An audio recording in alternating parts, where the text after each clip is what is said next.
Muy buenas noches. Hoy, como todos los domingos, estamos con ustedes para platicar en nombre de la ley. En esta ocasión hemos visitado al director general del Instituto Mexicano del Seguro Social, Miquel Arriola Peñalosa, a quien le agradecemos su hospitalidad y la oportunidad de platicar de muchas cosas importantes para toda la población y muy importantes para el Seguro Social. Pues el agradecido soy yo, estimado Pepe, estar en tu programa. Es un honor y estar por segunda vez. Y bienvenidos al IMSS. Muchas gracias, Miquel. Miquel, desde luego es para muchos mexicanos muy satisfactorio. Y yo diría que quienes conocemos la historia del Seguro Social, un orgullo el tener una institución como esta en México. La institución, desde luego, de seguridad social más importante de la América Latina, que supera a muchos, a los regímenes de seguridad social de muchos países muy opulentos, que incluso todavía en estos días debaten sobre su idea de tenerlos o no tenerlos, de eliminarlos o de fortalecerlos, y que nosotros lo creamos prácticamente en la seguridad social hace 100 años con la Constitución de 17 y en la realidad hace más de 70 con la creación del IMSS. Creo que no existe un sistema de seguridad social en un país no comunista del tamaño de este, prácticamente. Coincido yo plenamente con esa apreciación. Muchos han dicho que el IMSS acompaña a la persona, al mexicano, desde la cuna hasta los últimos días. El IMSS es un modelo pues, de Estado benefactor, y ese modelo me parece que lo hemos podido conservar afortunadamente, no sin retos. El IMSS se creó en el 43, la semana pasada cumplimos 74 años, y en ese año se tenía una población económicamente activa, digamos que reducida. Se crecía en términos de Producto Interno Bruto al 6-7%.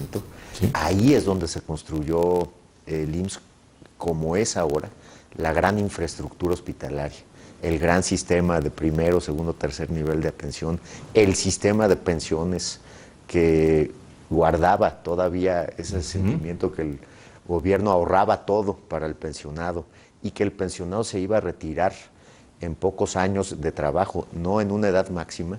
Pues así evolucionó nuestro instituto, su cobertura médica, pero también evolucionó pues, con la economía, con el crecimiento de la economía, una presión en el pago de las pensiones.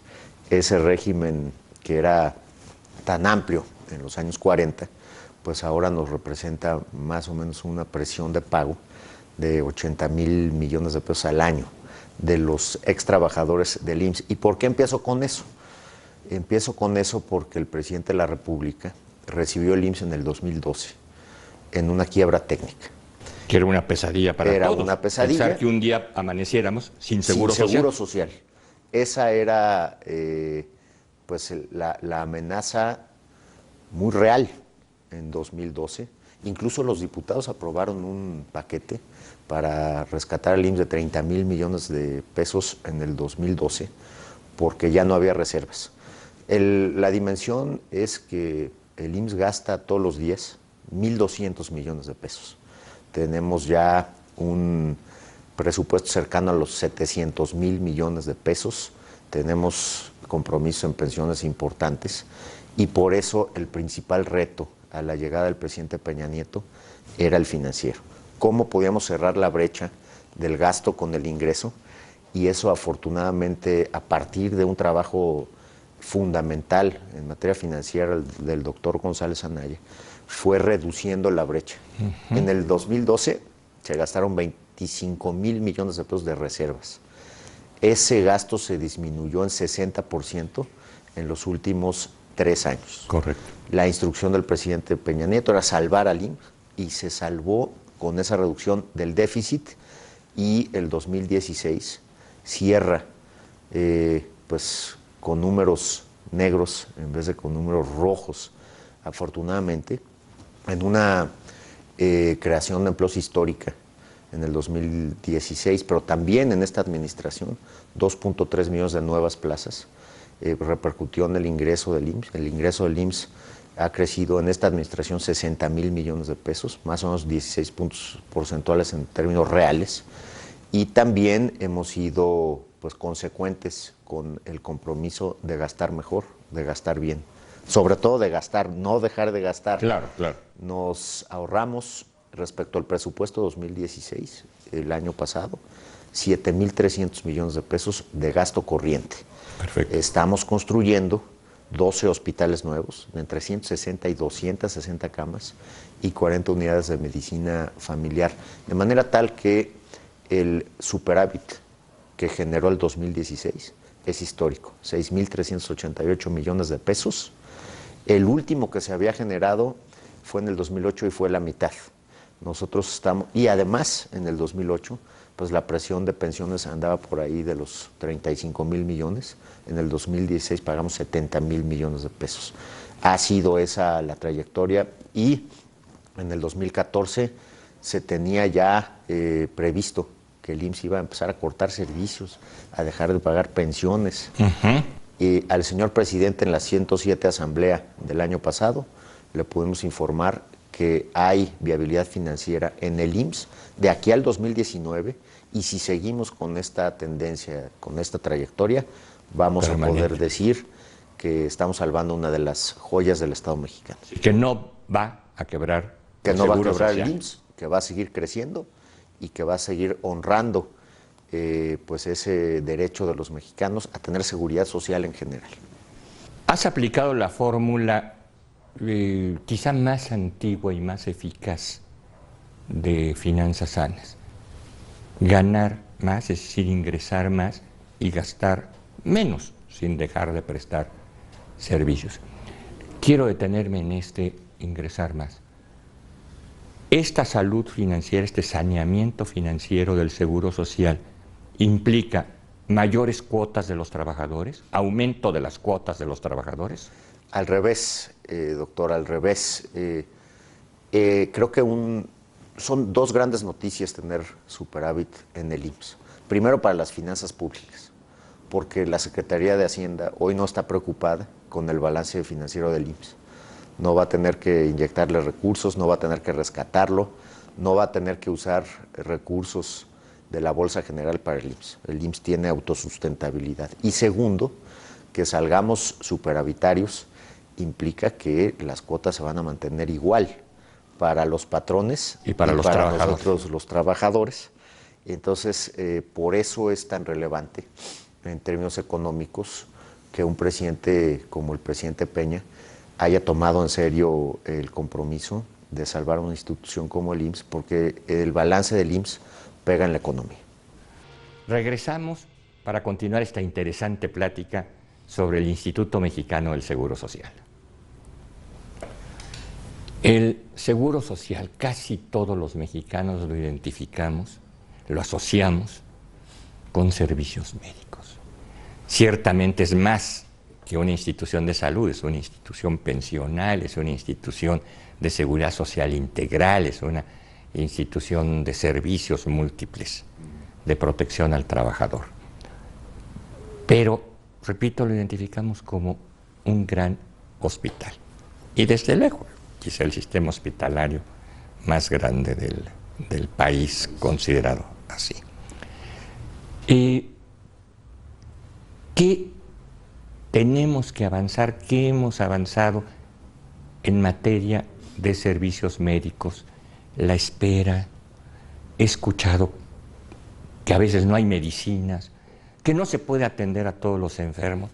¿Qué tenemos en eso, Miquel? Pues mira, la instrucción más importante del presidente Peña, que es incrementar la calidad y la calidez de los servicios médicos. Algunos números, somos ya 74 millones de derechohabientes. Acabamos de integrar a casi 7 millones de estudiantes. Perdón, vuelta a lo mismo. Es correcto. Lo recalco, ningún sistema de seguridad social en el mundo no comunista tiene 74 millones de derechohabientes. Solamente 16 países del mundo tienen más de 70 millones de habitantes. y el IMSS tiene 74 millones de derechohabientes. Sí. Ofrecemos 500,000 consultas diarias. 500,000 diarias. Medio millón de personas. Medio millón de personas atienden diario en el IMSS. 70,000 urgencias al día. Nacen afortunadamente en nuestros hospitales 2,400 niños al día. ¿Cuántos de cada mexicano? 6 de cada 10. Somos más de la mitad. Y además atendemos 250,000 niños en nuestras guarderías. Tenemos espacios deportivos, culturales, recreativos y la red más importante de unidades médicas de Latinoamérica. 7,000 unidades médicas, 35 unidades médicas de alta especialidad. Tenemos 500 hospitales de segundo nivel, van a ser 512, y tenemos 1,500 unidades médicas familiares, más el IMSS Prospera, que era el IMSS Coplamar, que atiende a 12 millones de mexicanos que viven en el campo, que tienen ascendencia indígena. Que no tienen relación laboral. Que no tienen derecho a biencia. Así es. Y nosotros les prestamos salud de primero y segundo nivel, con 4,400 unidades médicas rurales y con 80 hospitales rurales. De manera tal que tenemos una presencia en penetración, pues es la presencia más importante. ¿Cuáles eran las preocupaciones de los derechohabientes o cuáles son y nosotros atendemos? Primero, la cita de primer nivel de atención. Cuando uno se siente mal y va al IMSS, pues, ¿qué pasaba hasta antes del decálogo que presentamos en 2015? Lo presentó el doctor González Anaya, que para llegar al médico familiar se tenía que obtener una ficha, la famosa ficha. La gente se tenía que ir a formar a las 4 de la mañana. Sí. No sabía si se le iba a atender ese día o el día siguiente. Que era el número limitado de fichas también, ¿verdad? Número limitado, los peores incentivos. Sí. Y ahí, obviamente, los patrones también perdían porque tenían que darles los permisos a los trabajadores para ir. Muy reiterativos. Implementamos un sistema que se llama Unifila. Este sistema acomoda a la persona que llega sin cita en más o menos 30 minutos. Está llegando al médico familiar. Si quiere llegar con su médico de siempre, tiene que esperar un poquito más, pero estamos haciéndolo de 2 días a 30 minutos. La gente puede hacer su cita por teléfono y acaba de anunciar el presidente de la República, ya llevamos 50,000 citas de manera digital. En menos de 2 minutos podemos hacer una cita de manera digital. Desde el teléfono inteligente o la tableta. Desde mi teléfono o mi tableta lo puedo hacer. Así es. 50,000 llevamos desde diciembre y lo mejor es que el 60% se ha dado entre el primero y cuarto día desde que se hace la cita. Correcto. Y el 100% del primero al 11º. Teníamos el problema también de la cita de segundo nivel con el especialista. Ahí el derechohabiente tenía que ir al hospital a que le sellaran y regresar a la unidad médica familiar. Lo estamos haciendo con IMSS Digital en media hora. En media hora le estamos dando la cita de segundo nivel. Teníamos un problema de entrada por urgencias, era muy burocrático. La persona que llegaba por urgencias tenía que acreditar la derechohabiencia. Lo que estamos haciendo hoy es valorarlos médicamente antes de que la derechohabiencia sea acreditada, y ahí es donde podemos descomponer. Los rojos se internan, los amarillos observación y los verdes se regresan a su domicilio. Es decir, domicilio. había esos filtros de burocratismo en urgencias. Había esos Casi filtros de tenía que sacar burocratismo. ficha para accidentarme. Casi. Y nosotros no teníamos directamente la información de cuál era el estado de gravedad de la persona. Qué barbaridad. Ahora tenemos un sistema que se llama triage. Es un término médico, sí, pero ahí cronometramos a la persona desde que ingresa hasta que se le clasifica, y más o menos lo estamos haciendo en los siguientes 5 minutos. Teníamos un problema de administración de camas. ¿Por qué? Porque entre paciente y paciente nos tardábamos más o menos 24 horas en limpiarla.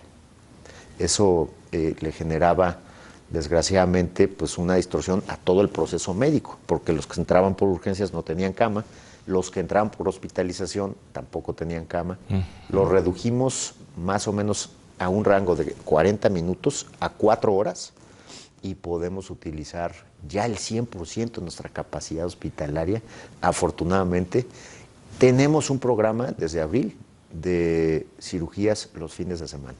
Por primera vez estamos programando cirugía, ortopedia y traumatología, el 50% del volumen, el 60% del pago de incapacidades, lo tenemos ahí.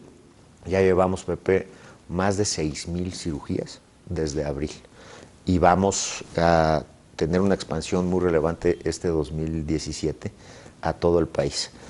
Medicamentos.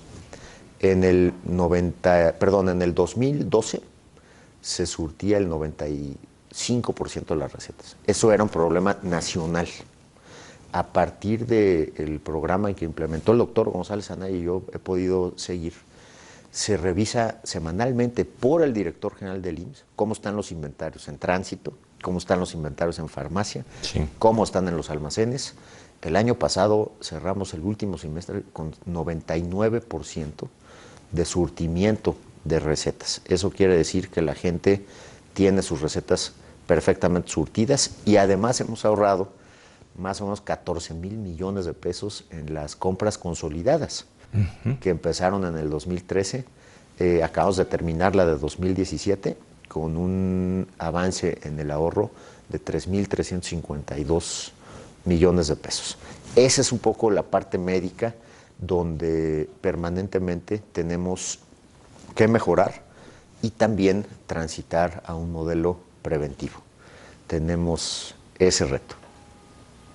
Ese modelo preventivo, qué bueno que lo tocas, porque no deja de ser un fantasma para la sobrevivencia y las finanzas del futuro. Es decir, más enfermos, más gasto y más inconvenientes para la persona que está enferma, para la empresa donde trabaja. Es decir, lo resiente la familia, lo resiente la persona, lo resiente la empresa, lo resiente la economía nacional y lo resiente el instituto. El instituto. Déjame darte algunos datos ahí. En 1970, más o menos teníamos 14 trabajadores por cada pensionado. Hoy tenemos 5.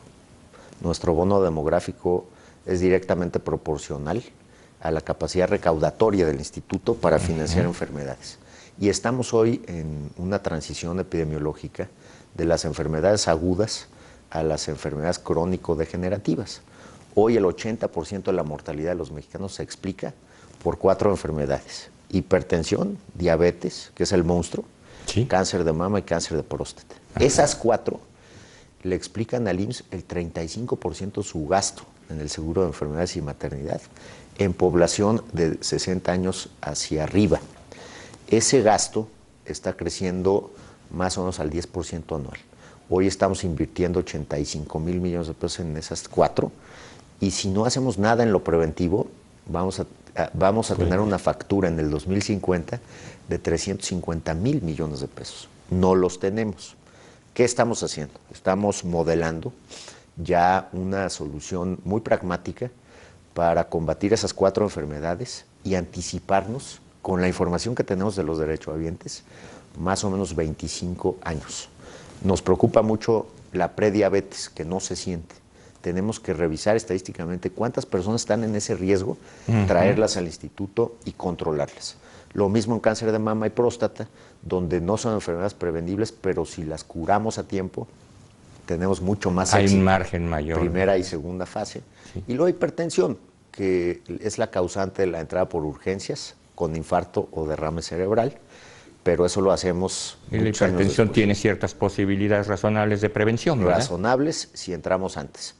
Lo que queremos, y va a parecer, digamos que muy agresivo, es de aquí a 2050 empezar a cerrar hospitales en vez de abrir hospitales nuevos, porque ya habremos tomado al toro por los cuernos, habremos desarrollado un sistema preventivo para darle a la gente años de vida saludable. Olvidémonos de lo económico, pero si un diabético llega al IMSS a los 60 años, va a poder vivir 16 años más, con entradas y salidas recurrentes a los hospitales.